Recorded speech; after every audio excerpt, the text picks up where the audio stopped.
We had a series of economic data this week that seemed to indicate we're really getting softer. Maybe we're winning the war against inflation. And then the jobs numbers came in and said maybe not so fast. What did you make of it?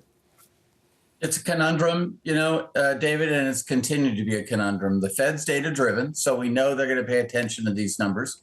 They're going to look at CPI next week as a real key indicator. The bond market and stock market have been telling us that the Fed is going to pull off a soft landing. I mean, that's amazing to say. It's hard to believe, though. So we'll see. I think the next week and 2 weeks are going to be really challenging. CPI and then earnings reports. And that really is going to weigh on the market because I'm expecting negative comments from CEOs. So, Gillian, as I said, the initial reaction to the bond market was maybe higher rates, somewhat higher rates rather than lower rates. What does this tell the Fed about that May meeting? In these jobs numbers, is this a further indication maybe it's too soon to start pausing? Well, I think one way to summarize what's happened the last 24 hours is that bond markets remembered the message, don't fight the Fed. Because after the March madness of collapsing banks, there was a tremendous amount of wishful thinking amongst investors that the Federal Reserve would then go forward and start cutting rates. The Fed itself, in terms of its official statements, has been really clear over and over again that they are not looking for rate cuts. If anything, they are expecting to continue to hike. And it's worth stepping back for a second and saying that any other situation, if you had a 3.5% unemployment rate and a 4.2% annual wage growth rate, there's no way you'd be talking about cutting rates. So I think what's going on right now is the markets are playing catch up and actually listening to what the Federal Reserve is saying instead of just hoping or dreaming that it might be something different. And Chris, I'm curious, you're a long-term investor, obviously, with CALSTRTS. You have to worry about all those pensions you have to pay off on. From your point of view, are we better off getting this behind us more quickly than we are right now? Because this is a slow process here of getting inflation under control.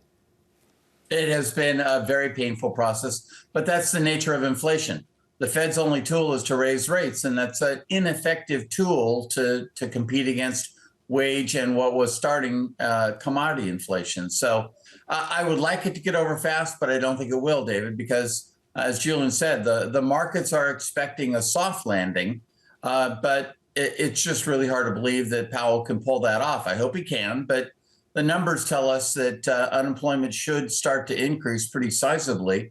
And if you talk to CEOs, they're worried about a heavy recession coming up in the future. Well, Chris, what about that? Because we keep anticipating possibly a breakage, if I can put it that way, in the labor market, and yet it doesn't happen.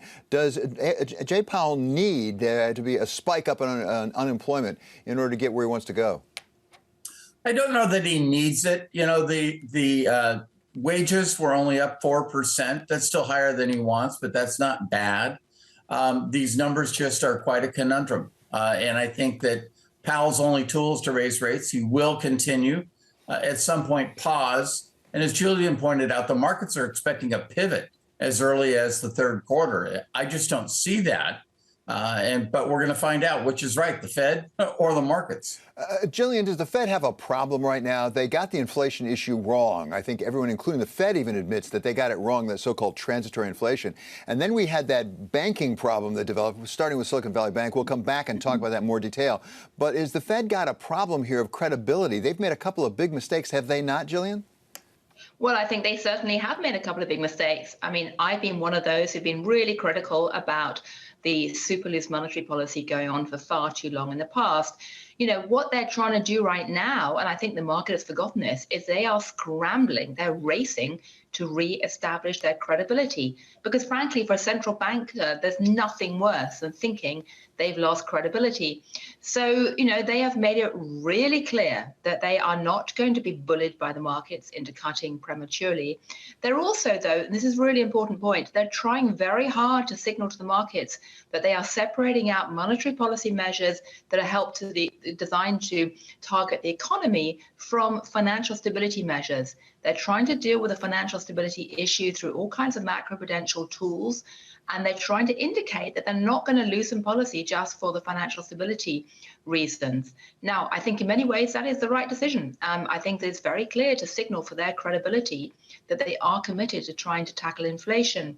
And it's also very, very important for the Fed to signal that they have the credibility, given that we have this little thing called a potential debt ceiling crisis coming down the tracks. There's never a good time for the Fed to lose credibility. Right now would be dreadful. So I think there's a lot to play for, as Chris says, in terms of, the market catching up to where the Fed is.